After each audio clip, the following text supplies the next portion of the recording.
Sorry, beautiful. I had to add the blues. We're just watching Wolfgang Muthspiel here warm up. And I always think that's some of the most interesting stuff to watch somebody do is what they play when they think the tape's not rolling. And I love hearing you just kind of ramble a little bit and find something, and it always sounds beautiful. So welcome. Thanks for having me, Joe. It's a pleasure.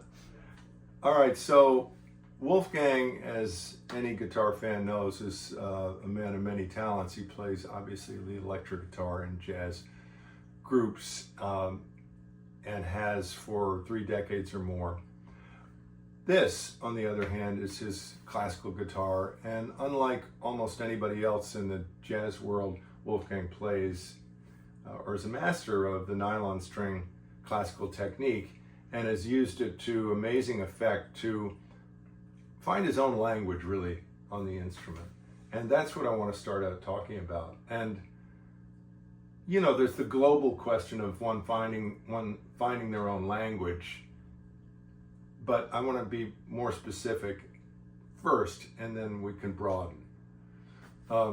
Because the fact is that when you're using your fingers and you're steeped in the classical guitar repertoire, you have certain techniques that others will not have even thought of, much less be able to execute. And then we saw a concert of Wolfgang's last night, and I want to start with one of his etudes in terms of this question, which is a purely technical one. There were a lot of great guitar players in the audience, and they said, what was he doing in that beginning piece with the triplet? So show everyone the technique that you're using and slow it down to the way you started last night with the open E string. Okay. Well, or play that passage and then right. and then break it down. So, yeah, it goes like this. This Etude number 1.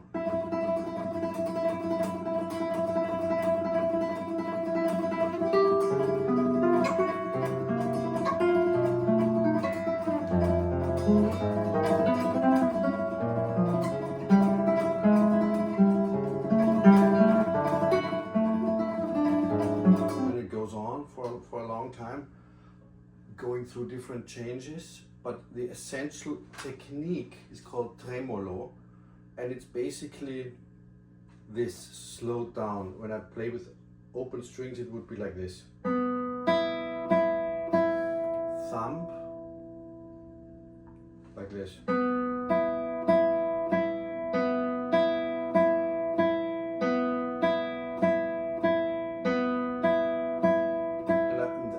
That's a technique that's used in some classical pieces, and I had, before I made my own etude, I had this etude that I used for this technique is by Soar.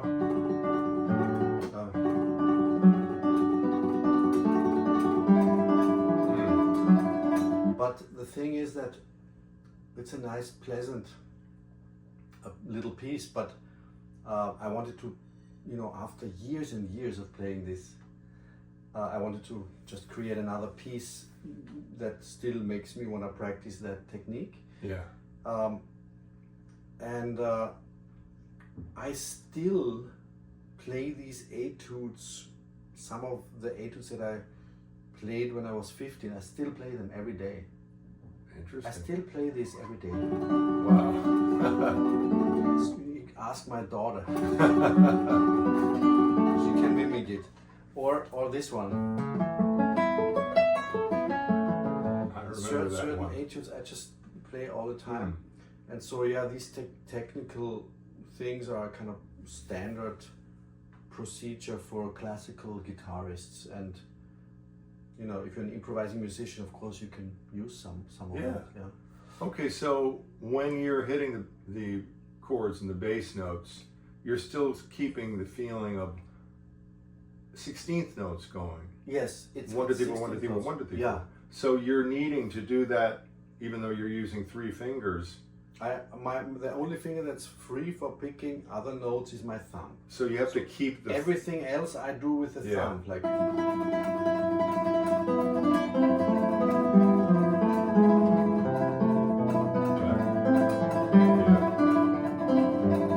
can sort of improvise underneath that E. Yeah. And by now this has become so second nature. Yeah. It's not hard. It's actually in that tempo. It's easier than in the most difficult tempo is slower. It would be like this. It's harder here because you hear everything. So it's better to practice it here. Yeah. The fast thing is like it's like a drum roll, you know. Yes, exactly. And when they slow down the drum roll, there's a certain tempo where it's hardest, and you can hear most clearly any kind of irregularities or some sound that jumps out and stuff. Yeah. Just to add one thing, because we're starting with this very technical thing, I personally love this world of practicing, and I love this repetitions of you know, diving into your craft, which is really like a training of an athlete, which doesn't always have so much to do with actual music. This is really about how do the fingers feel, is every sound equal, what jumps out, and I love that mode. It's a part of the day that I actually like. Well, that in a certain way is surprising to me, because I'm not sure I always feel that way.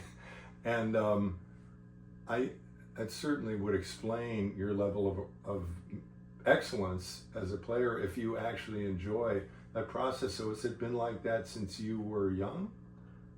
Yes, I got to play music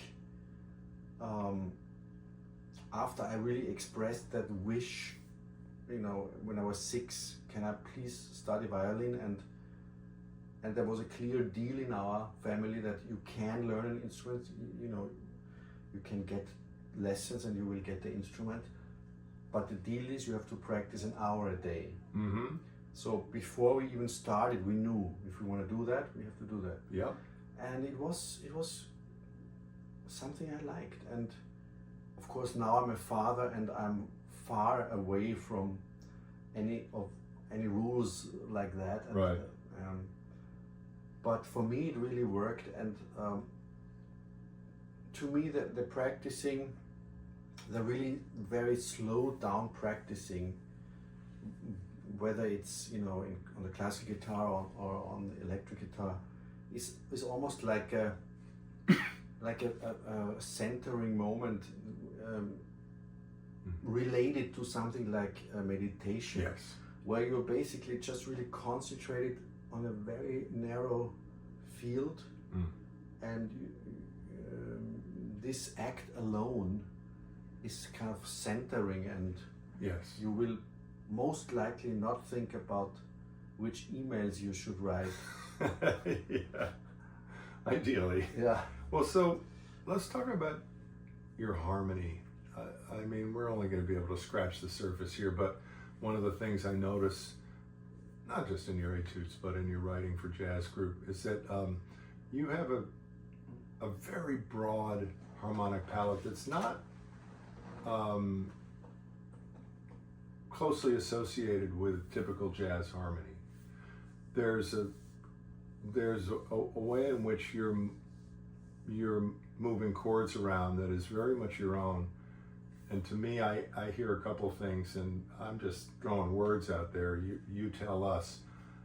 I hear the history of 19th century classical music and early 20th century in there. I can't tell you how or why, but you're from Vienna, so you grew up, you know, with that tradition around you everywhere. And so these are moves that you know, remind me of some of the great piano music from certain eras. And I also hear a certain folk quality, and I am hard put to put a finger on it, because if it's American folk music, I'd know right away. But it's almost as if there's, like, is there some leader tradition that he's referencing here? Because I hear a song, but it's not like a Woody Guthrie song. It's not like a Grateful Dead song. This is something European. Maybe it's a Schubert song. Schubert song. Yeah. So am I onto something here? I'm not all of this is of course conscious, but that's a lot of words. I would like to listen to some of your harmony and then have you talk about it specifically in that context. Yeah, well, all these composers that you mentioned definitely are in there in that system of mine, plus some pop music, you know, changes of the Beatles or something like that. Yeah. Plus, you know, jazz language, you know, kind of Bill Evans-y type of chord progressions, or then there is a big influence on the, as you said, the kind of modernistic music of, you know, the 20th century, you know. Can you name check? Well, yeah, I totally, you know, was in a phase where I deeply listened to some of these composers like Stravinsky, who I think has extremely original and beautiful, unusual voicings, and somebody like Alban Berg, who managed to sort of extract the most resonant harmony out of the 12-tone language. Yeah. And so on and so on. And also early Renaissance music is a big influence, because that was the music that I listened to as a child, because my father is a conductor of a choir, and so this music was constantly in the house. So, you know, like that really explains something to me, so because I love early like, music too. Something like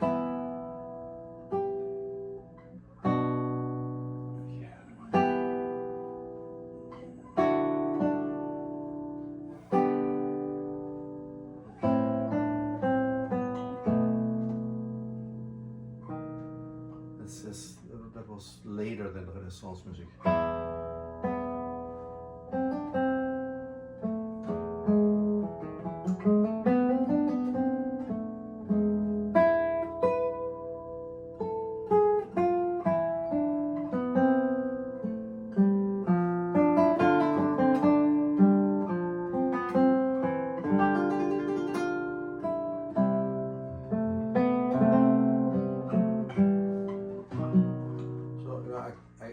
Improvise a little bit in the language of somebody. I try it with Bach, sometimes I do it with Mozart, sometimes I do it with Renaissance music, and it's kind of a great little exercise, fun exercise for me. Yeah. Because in the end it's always like, the question is always, how do the voices move in every music? That's the question. You know? Yeah. So how can I get away from, how can I express this in a more interesting way? Contrapuntally. For example, it's already a million times better, right? Okay, yeah. Because the voices move not uniform, but one goes up, one goes down, one stays the same. Got it. And just generally the life of each voice is what interests me. So and this is also kind of stylistically independent. You can use this type of thought in any music. Beatles used it, and Bach, and everybody. Yes. And a good jazz player, of course, always uses it too. So basically counterpoint and polyphony is what interests me.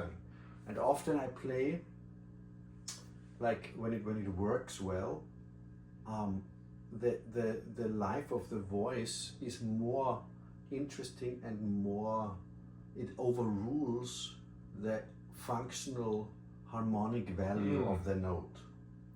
Which is so true of Bach too. Yeah. Of all good voice leadings, at some point the life of the voice is much more important than the vertical, than the always correct vertical situation. So I think that I would go so far that even the attempt of a voice leading, even if it fails, and you end up with this funny note, right? But the voice kind of stays intact. The voice leading of that voice is strong, even though you might end up with a so-called wrong note. Yeah, because absolutely. we're listening to the voices. Yeah. The Could you just take a individual second voices. to improvise two voices Yeah, working sure. together? Yeah.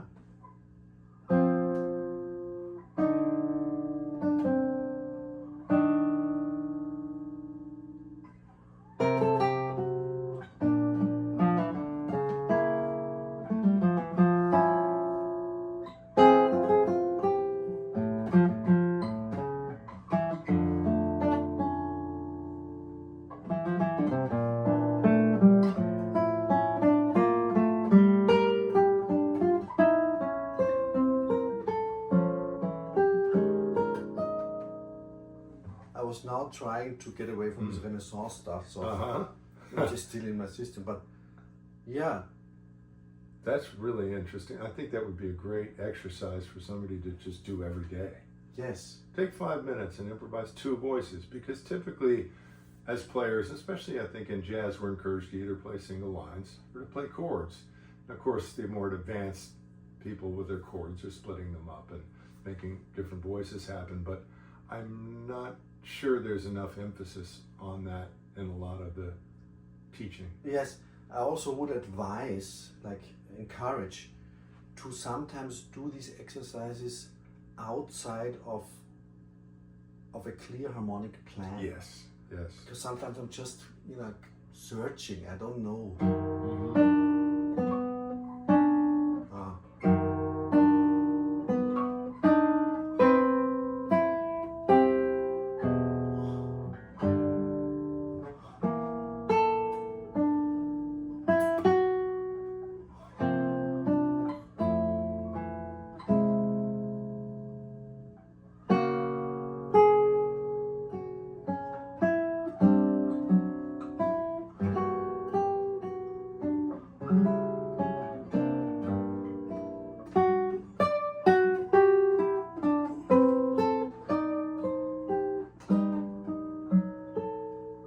So while I'm playing, I'm not thinking I'm in B7 flat 9. Right. Sometimes this thought might occur, might help me to stay there or something. Right. But generally, I also like to just play sort of in a chromatic world. Yes. This was not such a great example because I was too defined harmonically, but you could do like.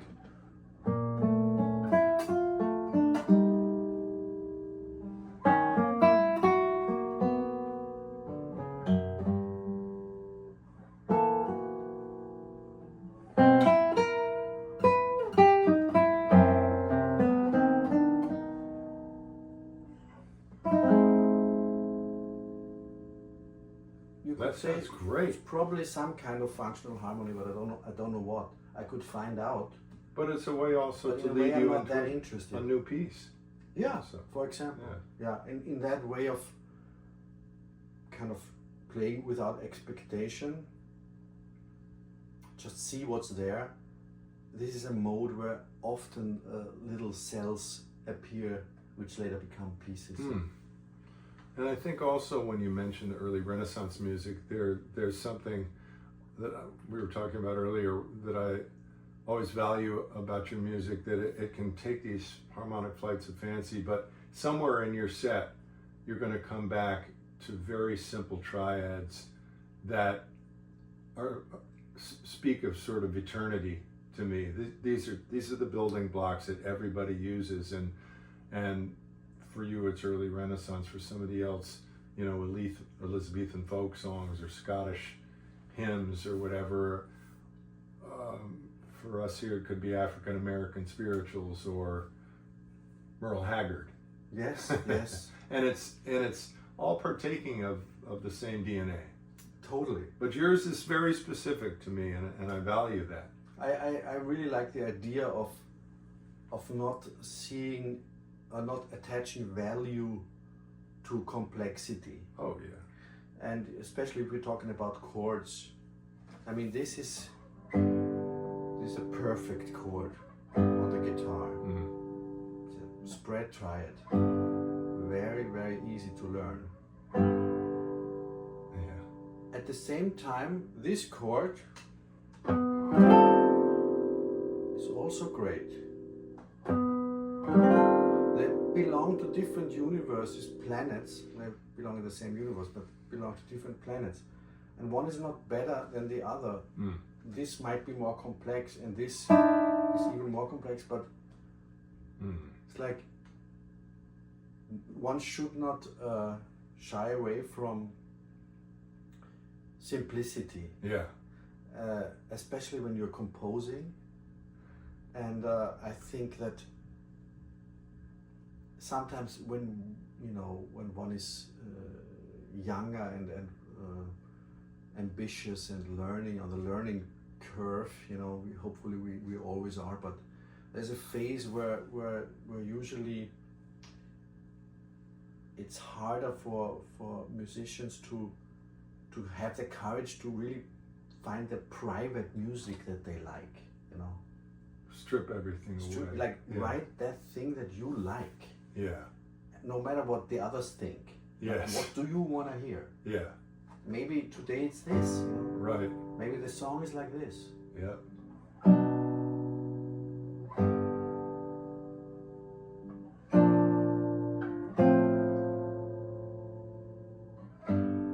Maybe that's the song today.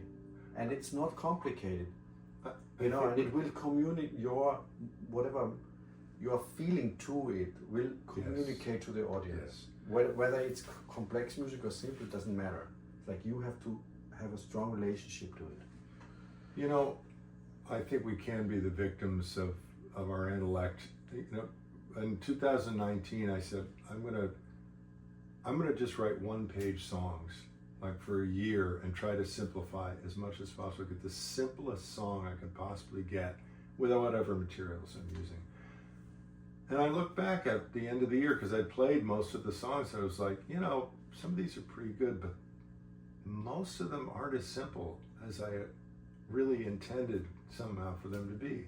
There's some way in which I'm inserting something that sounds kind of cool, but then you listen to somebody like Neil Young and I go, I love that. Why didn't I just do that?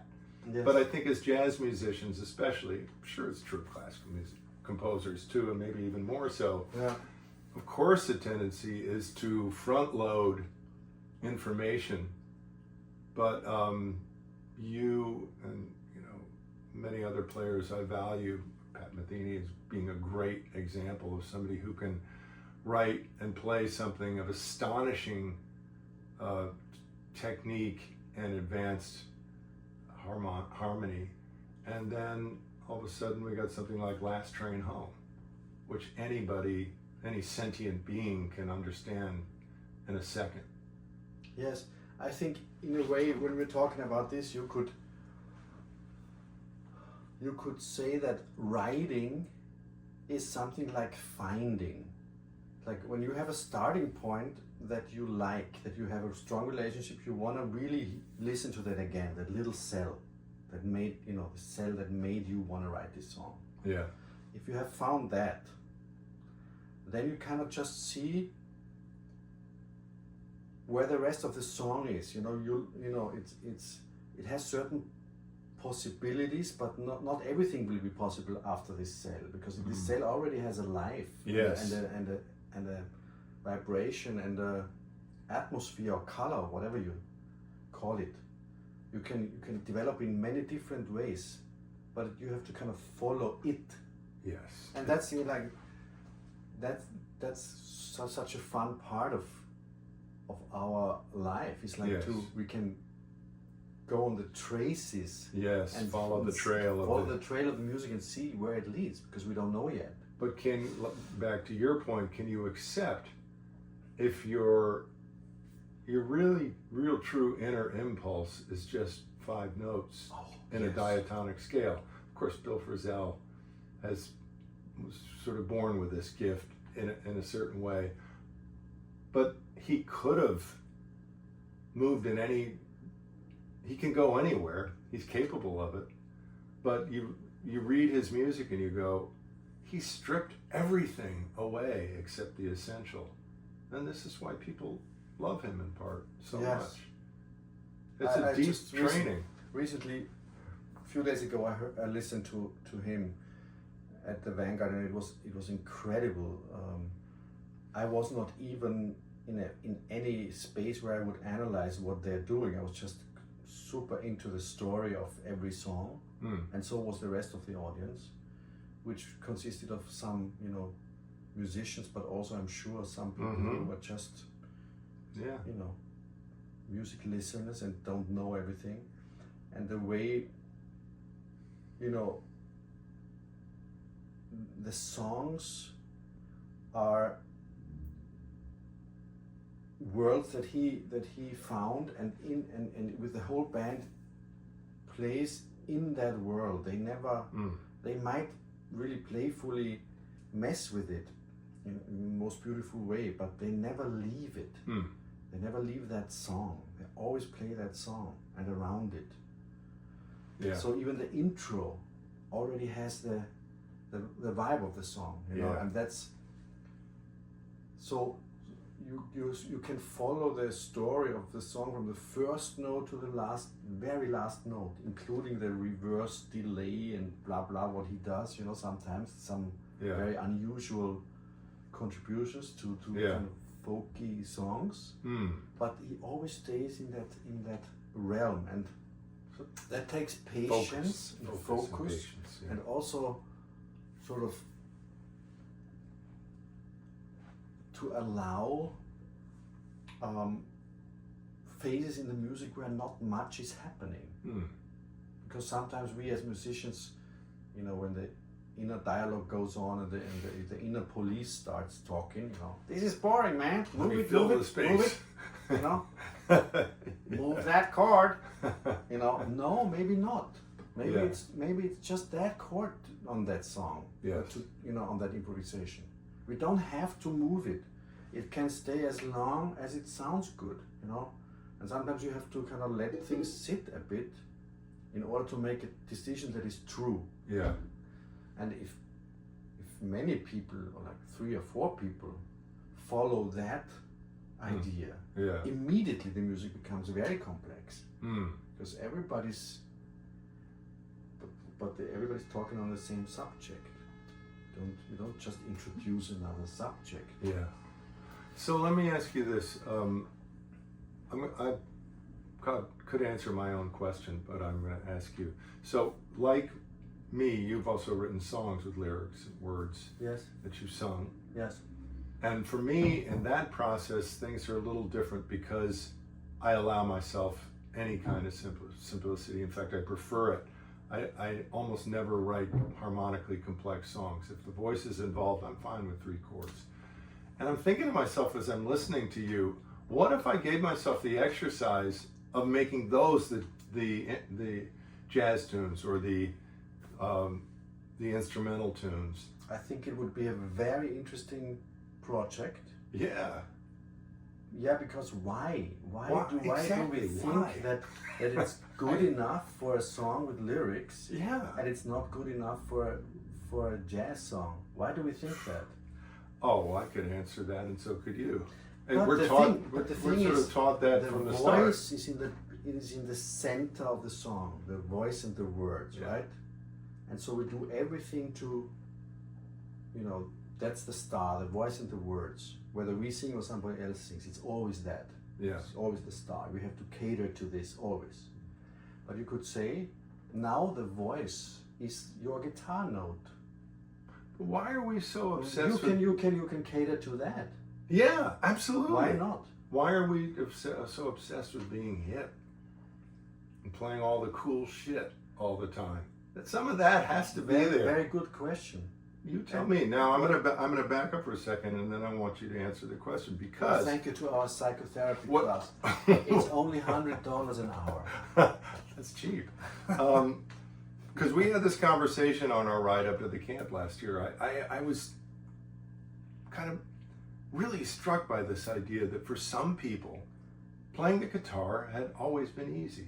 I talked to Gilad Hexman once. I said, I'm watching it and playing. I'm going, it's so effortless. So I said, was it always easy for you to play? He said, yeah. And I was thunderstruck by this because it's never been easy for me.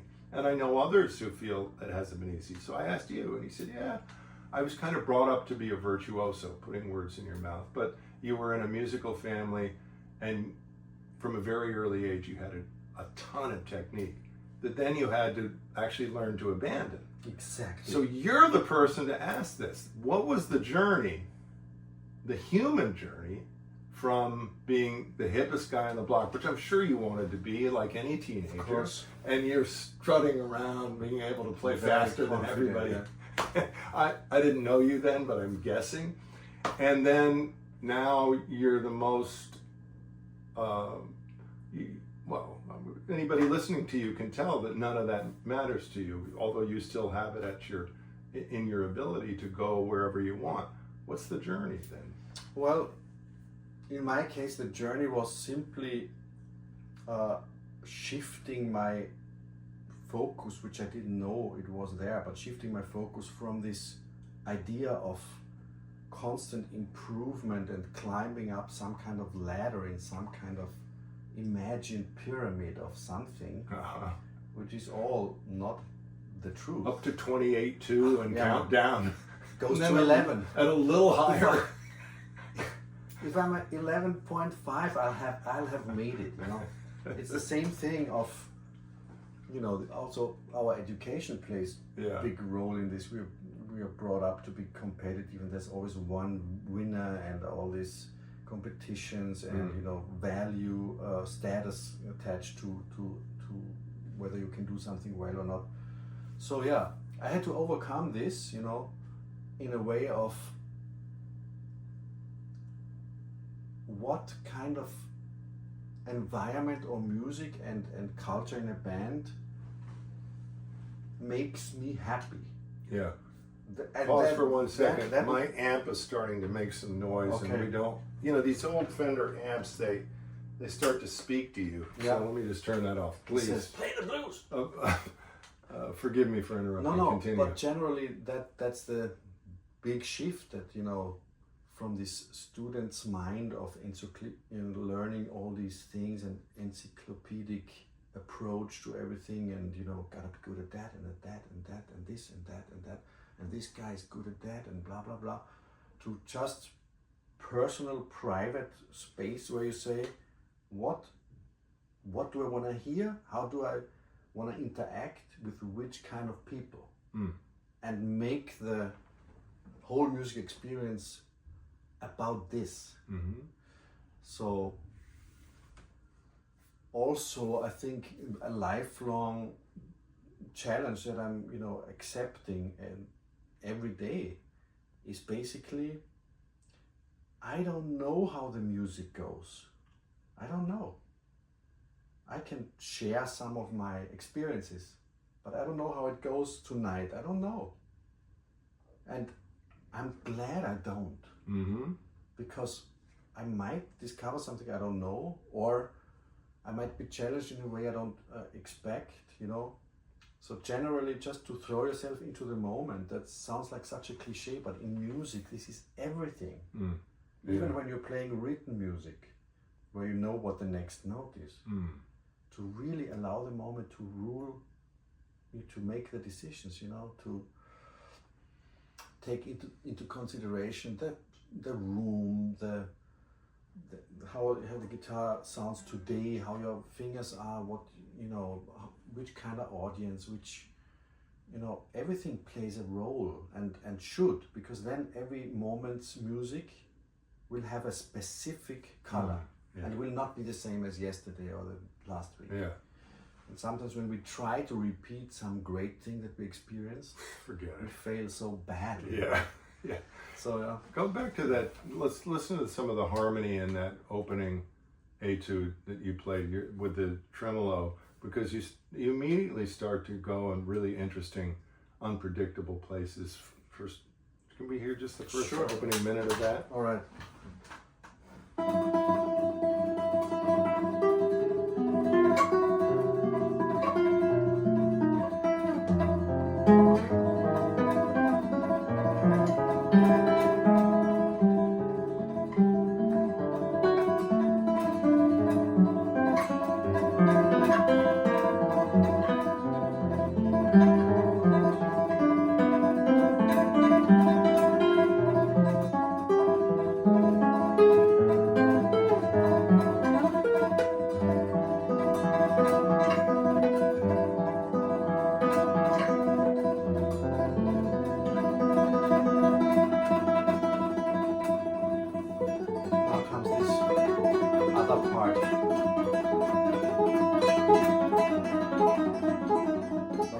actually, now that I played the first part, I realized that a lot of it is functional harmony. A lot of 2-5-1s in but very disguised. kind of disguised. Because there's a lot going on that sounds very much like it's connected, but I'm sitting here going, I would need to look at this to really know what's going on. It's not readily obviously, but so much is telling a story. Also, that one thing that came to mind now that I played is, it was, of course, my goal was to write a piece of music around the note E. Yeah, it's a great anchor. How many different harmonic things can you create with that note on top or in the middle? Yeah.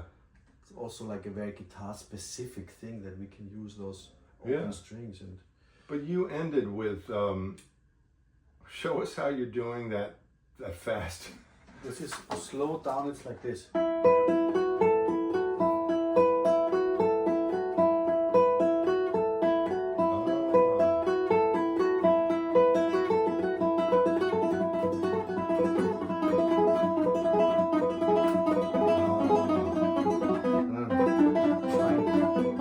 Different harmonies with that, but that's like just a kind of a picking pattern.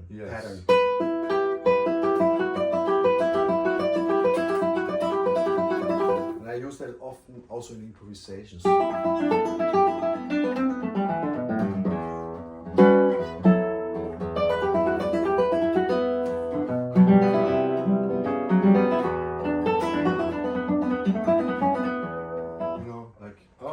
So creates a kind of rhythmic thing, and the motoric thing here also can kind of create certain polyrhythms. And it's similar like a drummer. With his two hands, sometimes more complex rhythmic ideas can kind of come out of these patterns that you have in your fingers.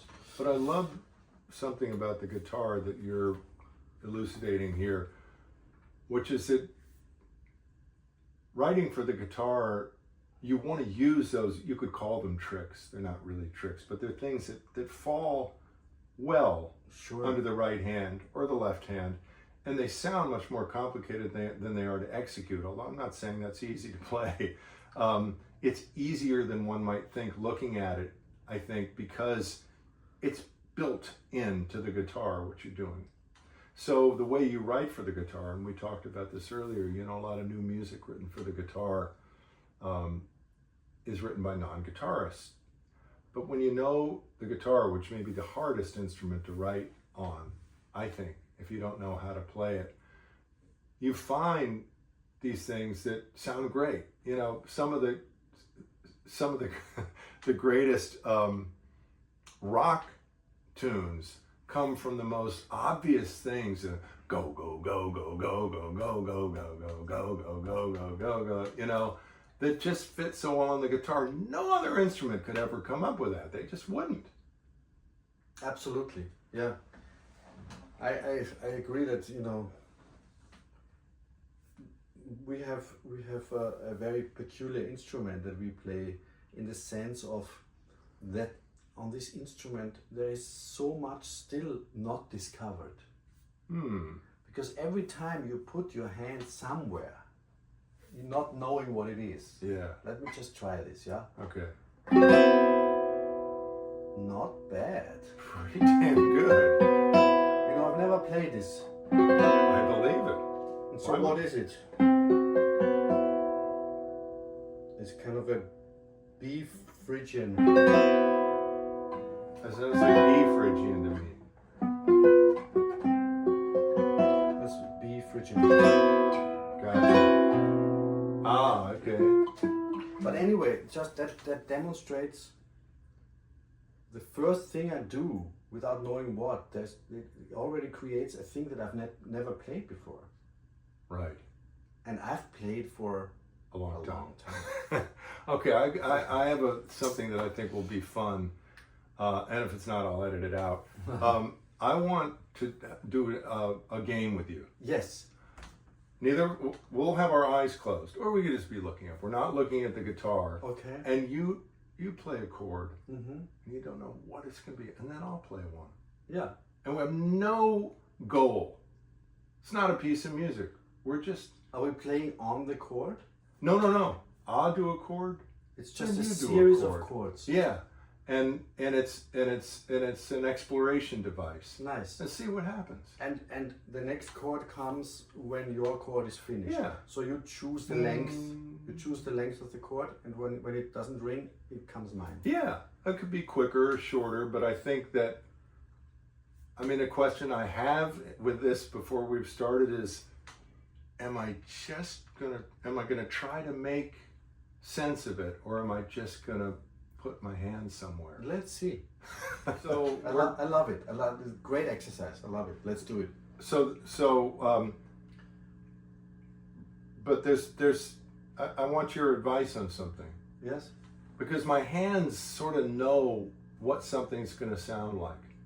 They know where I am on the neck. I know what's going to be. Oh, that's okay. That's I super almost okay. feel like I want to find something. I have absolutely no idea what it's going to sound like. I would say let's find something as close to what we want to hear as possible. Okay, there we go.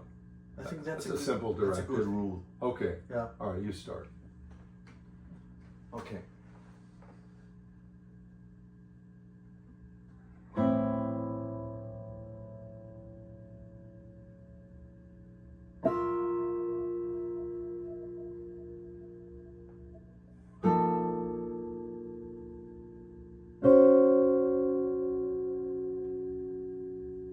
We have to stop because this was a very good series of 4 chords. It's too good. No, it's great. We have to remember.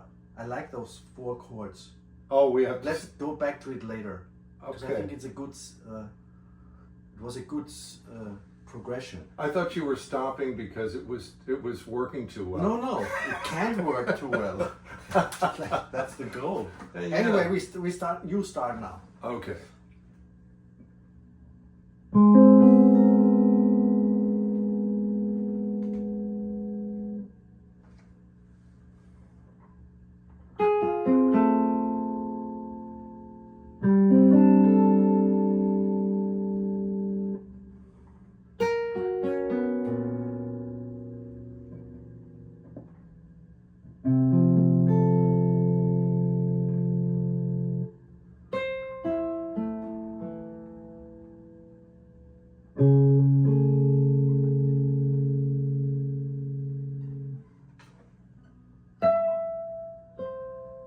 I wanted to play this one. Mm.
That's nice. And there you go.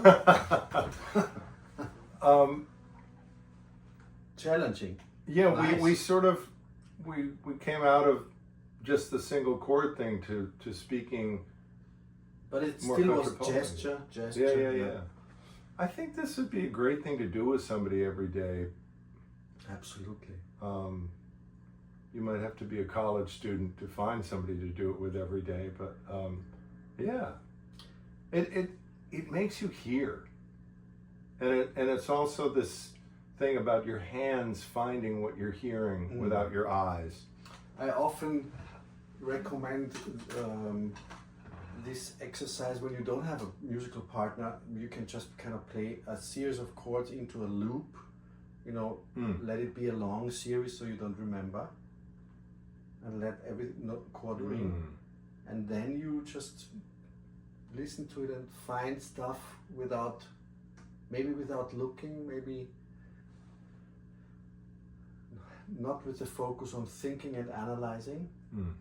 So basically the recognition of sounds as beings, you know, once you know them, you will always know them, you know.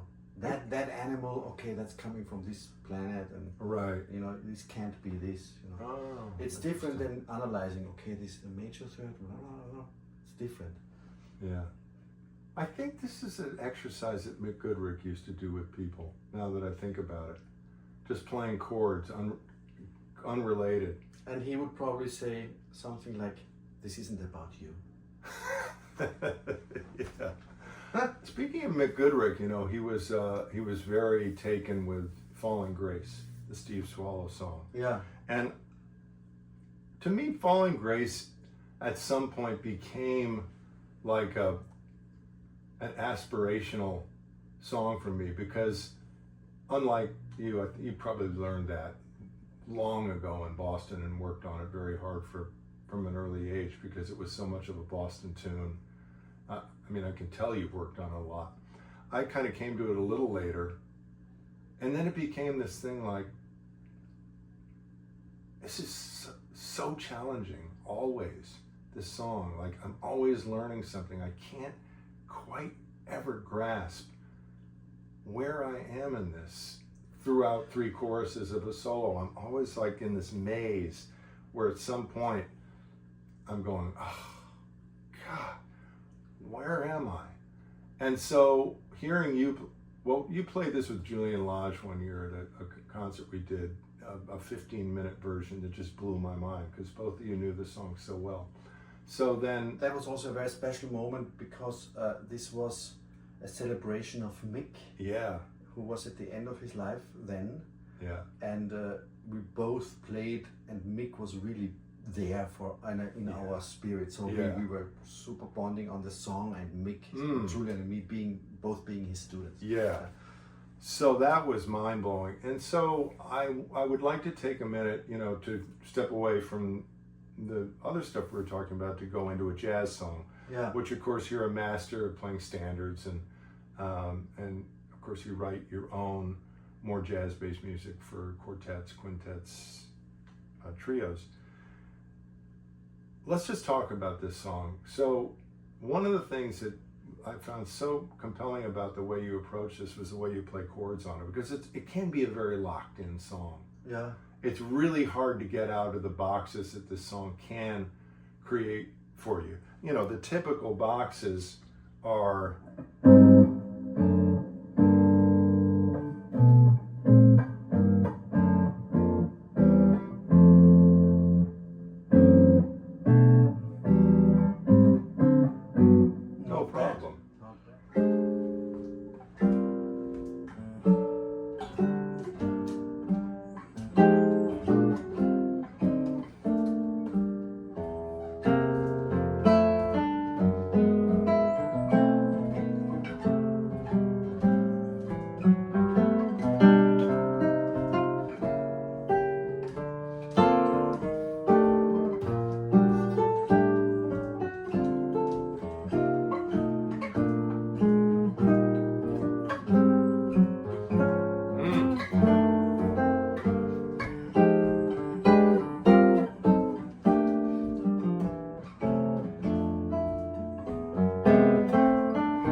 Okay, let's do an experiment.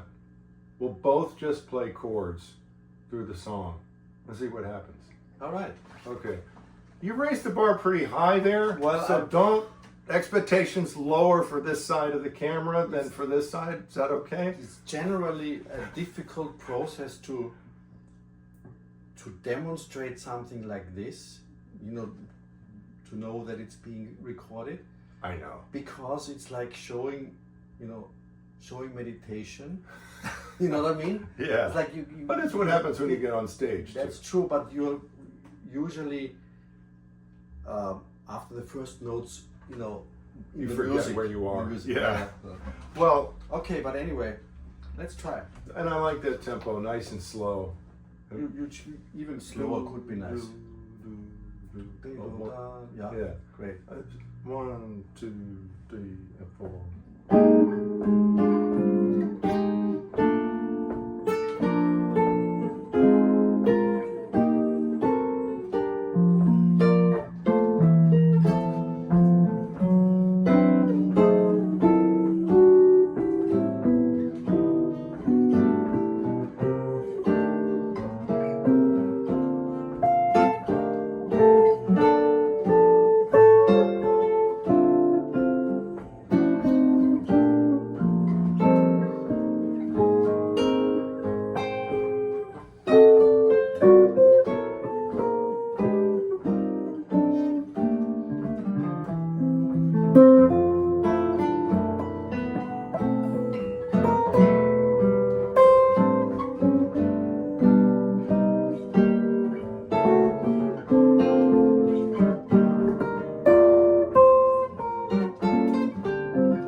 That's a perfect example of what happens to me in that song. I have no idea if we did or not, but and if we did, I don't know where. Just now, up until then, we were all in the form. But this is one of those tunes, where certain sections resemble each other very much. Yeah.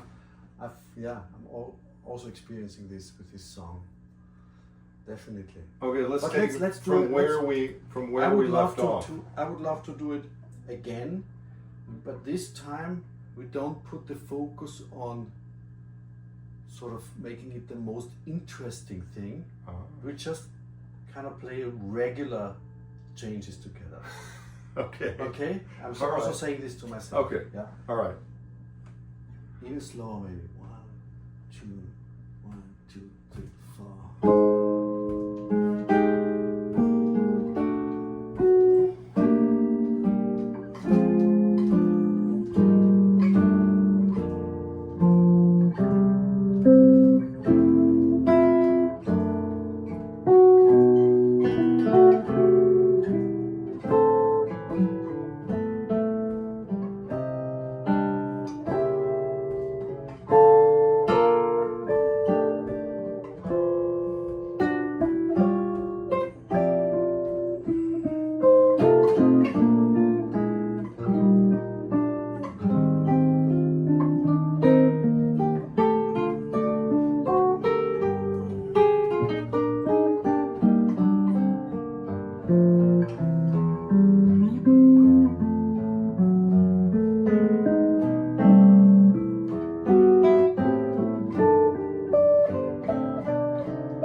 much better. Well, What this happened? was What okay. happened? No, I mean I know what happened, and this is the greatest, one of the greatest teaching moments I think of any podcast I've ever done. Why? Because we just answered a question that we posed earlier that has been dogging us our whole lives. Let me just speak for myself, but I think many jazz students. Remember, we were asking, why do we always have to be so hip? So why do we always have to fill the space? Why do we always have to show what we know all the time? Which is a very human thing. Sure. So when we started out, whether consciously or not, I was going like, oh man, Wolfgang just played all this really cool stuff on Falling Grace. I want to play a lot of cool stuff too. And it felt like it was going well, but I was like, it's pretty complicated for sure. And then it sort of got off track. But this, you specifically said, can we just simplify it? Yeah. And as soon as we found each other, we were not anymore in this train of thought of, is it interesting? That question wasn't there. We just played the tune. And by itself, it became interesting, you know? But also, we started very, very basic, more Very basic than I probably ever played it. You know, like I started with this. Yeah. You know, no tensions. But if, you know, can I take that lesson into the next time I play the tune? Because for so many of us, we're starting this tune, we're always going, you know, 9 times out of 10. But I started that time going, see? And it's that so sound obvious with this when you sound, say it, yeah. with this sound. And then maybe this one, stay there. Yeah. It's already gorgeous music, right? Yeah. Yeah. And we play very simple things, but together it becomes bigger. Yeah. So, in the way we all can do this on a constant basis is play the song. Mm. And you'll see what the song needs. So obvious I when mean, you just say like it, doesn't if you it? think about it, like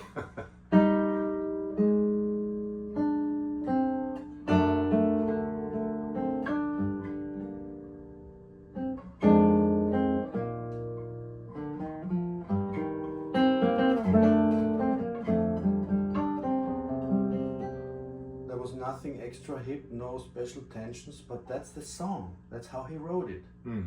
So first you gotta, if you like the song, Yeah. we just play it and sort of pay tribute to it, Yeah. and then things will happen. Okay, I have one other exercise for us, but Wow, this is challenging. so you can only occupy this position. Mhm. Let's say 10th position. I can only occupy first position. 10th position. So what is 10th position? Oh, just up here with your, you know, somewhere up here. Just 4 frets. Okay, It can start anywhere, but you should be high and I'll be low.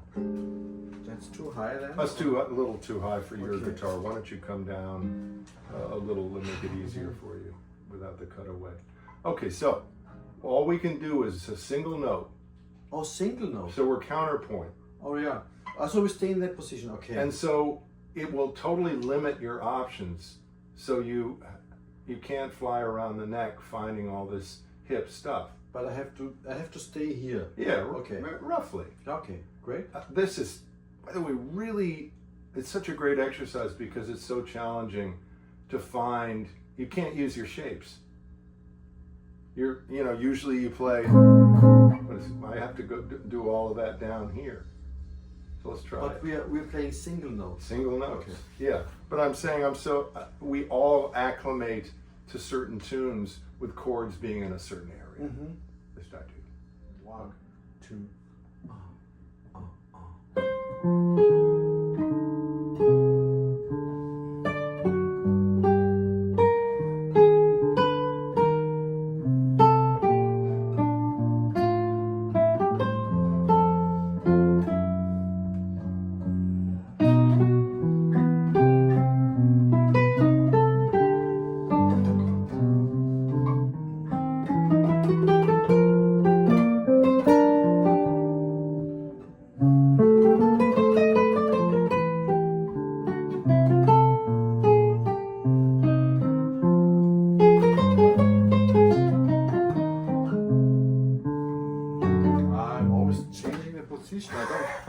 don't do the exercise. It's so hard.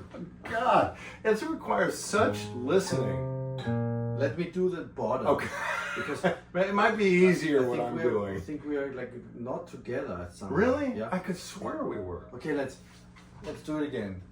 If we're not, I'm playing the head in the beginning and then we start. 1. okay. Well, 2. we know you want to go down to the other position. You can. Oh, no, it's a good Okay. challenge. 1, 2, 3, 4.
I don't think that worked.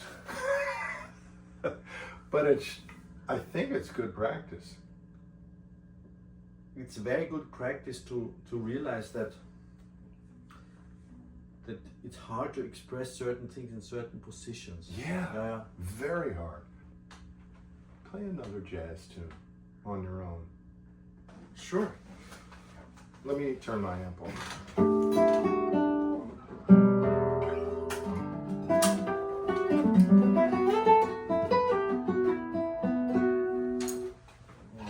Okay.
hopeful.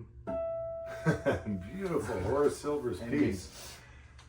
I do have at least two questions that I was reminded of when you were playing, because of course the progenitor of playing jazz on the nylon string guitar in our lifetimes, more than anyone, is Ralph Towner, who you're not only influenced by, but you're a colleague of. Yes, and fan. Some of my favorite guitar records of all time are the trio with Slava Grigoryan, Ralph Towner, and Wolfgang. One's called Travelogue, the other's called... one is called Travel Guide. Travel Guide. And the other one is called... oh my God, it's so embarrassing. It's on my own label. Too many records. 2 records we did with that. But band, these are some of the greatest, most From a beautiful. Dream, it's From called. a Dream. From a Dream. Such amazing orchestration and levels of beauty and cooperation in that music. So tell us a little bit about Ralph's influence on you and working with Ralph. Okay, well, being, a classical guitarist and starting to get interested in jazz, he was the one figure for me that, showed me that you can improvise in a jazz context with this instrument, with this technique. When did you first hear him? Maybe when I was like 12 or 13, Okay. ECM records. Yeah. And especially his record solo concert was a big one for me. Just him, with classical sound, but different types of harmonies and rhythm, of course. It's like you can also really just play on a groove. So from then on, I listened to him a lot. I transcribed a little bit of his stuff. I have not transcribed much in my life, unlike many other jazz musicians, but he was one of them. And I just, incorporated, he just showed me that you can use all these classical techniques in a jazz context. So like, some arpeggio stuff. Let's say we're playing piece, like...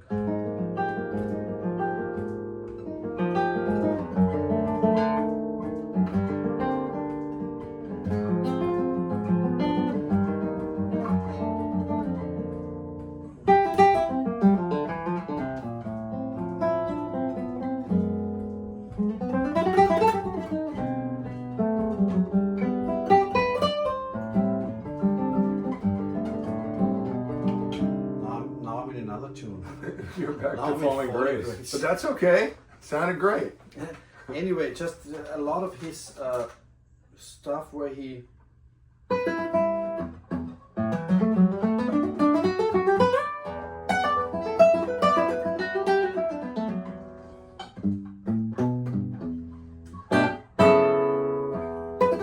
This is embarrassing because I'm trying to emulate my hero. No, but that was... But generally, really great. It was kind of a turn on for me at that age, and later, to meet him and actually to make a lot of music with him was a beautiful experience.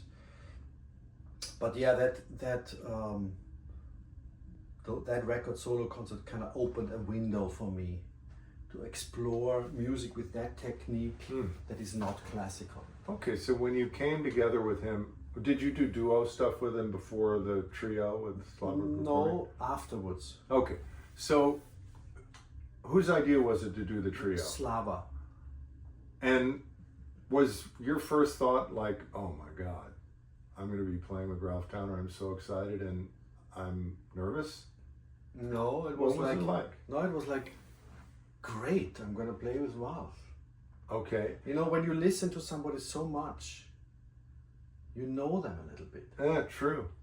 And it's not a huge surprise when he takes his guitar and plays, you know it. Did you find yourself... Of course, I have a big respect for him, but this was a joyous invitation for me, like it was something I was really looking forward to. Did you find yourself at all playing some sort of Ralph-like stuff from your past almost by accident when it started? The thing is that drawn into the vortex. Yeah, I didn't do the mistake and start like this. Right. I didn't do that. But he would have laughed probably. Yeah. But in that context, with those two brilliant acoustic guitar players, I often played electric. That's right. Yeah. And so, in order to complement the colors and have a variety of sound sources, so a lot of times I played electric, and there, I never had that temptation of sounding like him because he plays acoustic. Interesting. And so, in that, I'm particularly familiar with the Travel Guide record, which I listed in my top 3 guitar records. Thank you. Just paint a picture for us for a second of the process of building the music. Well, it was really a smart idea of Slava to invite us. We had known each other before personally, Ralph and me. And we knew that this is a project with a rehearsal and a few gigs. And we knew that we should bring music. So Ralph brought tunes and I brought tunes.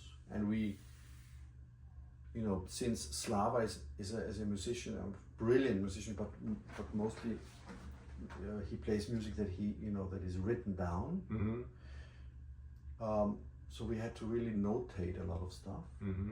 So we had the structure of these compositions. There was maybe already 6 tunes, kind of 3 by me, 3 by Ralph, kind of finished.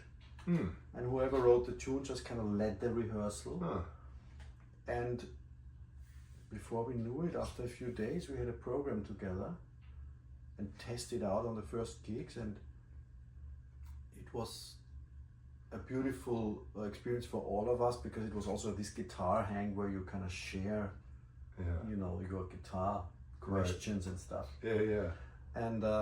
And then we decided, okay, we have to do this again, and we wrote more, and we scheduled a recording, and it grew, and we toured a lot in Australia. I think we did 5 tours in Australia. Oh wow! Yeah. Never came to the U.S., did you? Never to the U.S., but we did go to Europe twice. Yeah. Damn. But yeah, that was a fun band. Also, like, this was rather structured programs, with the tune and even the form. Like, compared to some of the bands I'm in now, it was rather a lot of definition. Yes. But that also gave the music something that really translated to the audience. It was like there's an audience of guitar that is not so much interested in the grammar of it. Of course, there's a big yeah. audience actually. Yeah. And I think we reached that audience. That just people who just like guitar. That's always been my goal, or just people who like music. Yeah. Even better. Even better. Yeah. So what's next for you? But guitar can also be music. Yeah. That's the goal. What's next for you? Next, I'm going to this great alternative guitar summit camp. Oh, I know about that. I don't know if you know about it. It's wonderful, and I'm gonna, enjoy my time there. Also meeting some amazing guitarists. One of whom was also a big influence when I was about that age. Was Kevin Eubanks, by the way. Yeah. Another guy who plays. Oh yeah, plays with fingers. Yeah, thumb. Yeah. So well, after that, what's coming up? A record is coming out in end of September. A new trio album with Brian Blade and Scott Koller, which we recorded in Japan, and I'm going on tour to Korea and China, and later to Europe with this program. And this question caught me by surprise, because I usually don't know my dates until I look in the calendar. That's okay, that's plenty. Lost with dates. Well, thanks for being here and doing this with us. It was a pleasure. Thank Wonderful. you. Thanks for the invitation. Okay.